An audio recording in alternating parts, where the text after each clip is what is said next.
Hey, what's going on, everybody? This is Tyrone back with Tech Life, and AT&T has released third quarter numbers. The call is roughly in about an hour or so, but they have released the numbers, and I know there's been a back and forth on speculating who would have the biggest growth. And I'll tell you guys right now, you have my guess. AT&T had an explosive third quarter.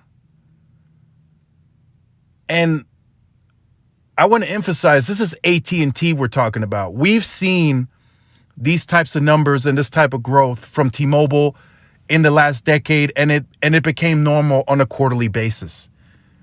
So I want to reiterate, this is AT&T we're talking about when I share these numbers with you guys. AT&T. So again, there's still a consolidated revenue. Media is still on the books, which is, I still think, the bad portion about that spinoff next year will be HBO Max. As you will see in this report, HBO Max is growing. It's growing to new heights, new numbers, big numbers. I wish that they would have kept that, but again, that's going to be spun off in the second half of next year. So consolidated revenue, $39.9 billion. Financials are looking solid. Capital expenditure, $4.7 billion. Gross capital investment of $5.7 billion, and cash content spend of $4.8 billion. Again, their CapEx is split all over the place. So in the future, that additional $4.8 billion could go into the network instead of content. So that's AT&T's CapEx is kind of split all over the place. Fiber, wireless, content, other parts of the businesses. So I think their CapEx is the most split up between all the carriers. Now, on to the numbers. Get this out the way quick before the earnings call starts. Mobility. Again, explosive quarter. 928,000 postpaid phone net adds. These are the type of numbers T-Mobile used to pull. 1.2 million postpaid net adds. 249,000 prepaid net adds. Postpaid churn of 0.72%, very low.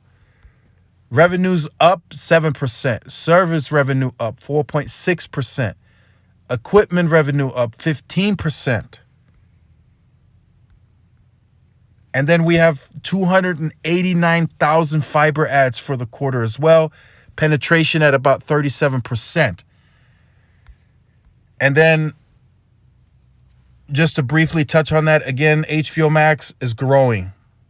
It is, again, I'll say this again, I think that is the part that they should have kept. They should have kept HBO Max, but I think that was the portion needed to make the deal happen. I don't think the deal would have happened without HBO Max. But I just wanted to briefly touch on the media side. So again, insane quarter, explosive growth. If they can keep this up, that's going to be cause for concern for Verizon. T-Mobile, I predict, is still going to have some type of growth. I don't think they will beat AT&T's numbers. I think they will be between 400 to 600,000, somewhere around there. But we know T-Mobile does a lot of free lines, does a lot of 50% off here, insider quote there, 20% off there. So their financials don't necessarily stack up against the competition. AT&T's financials do, based on that growth. They don't discount rates. They don't discount lines. They don't give free lines. Now, they may be a bit cheaper than Verizon, but they still take in all the revenue from the customers that they're growing. And they're growing at a pace without having to offer free lines and discounts and such. So it takes AT&T a bit less customers to make up for that pricing gap between them and Verizon than it would T-Mobile. T-Mobile would have to grow just for example, 4 customers to make what Verizon makes off of 1. I don't know if that's the exact ratio, but I just wanted to give you guys a example.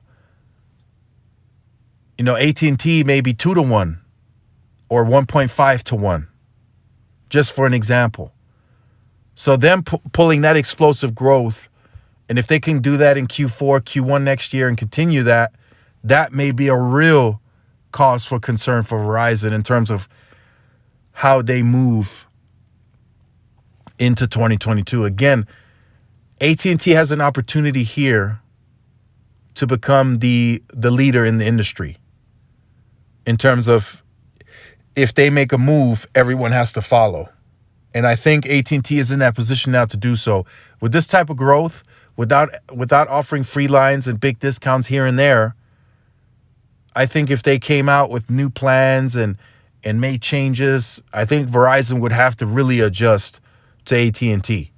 Not so much T-Mobile, but they would have to listen if AT&T makes moves and changes, because also not only is the spending there, the financials are close, the network is very close too in size to Verizon. And then FirstNet is taking them also to a next level on that as well. So I think they're a more closer threat to Verizon than T-Mobile at this point in time. So let me know what you think about this in the comment section down below. I will be tuned in to the earnings call, see if there's any updates. I will let you guys know in the video. If you are new to the channel or you have been on the channel and you have not yet liked, shared, subscribed, make sure you do so. Hit that notification bell so you are notified when I do upload content. Make sure to follow my social media outlets for more updates and interactions. Thanks again for watching. This is Tyrone with Tech Life. I will see you in the next one. Peace.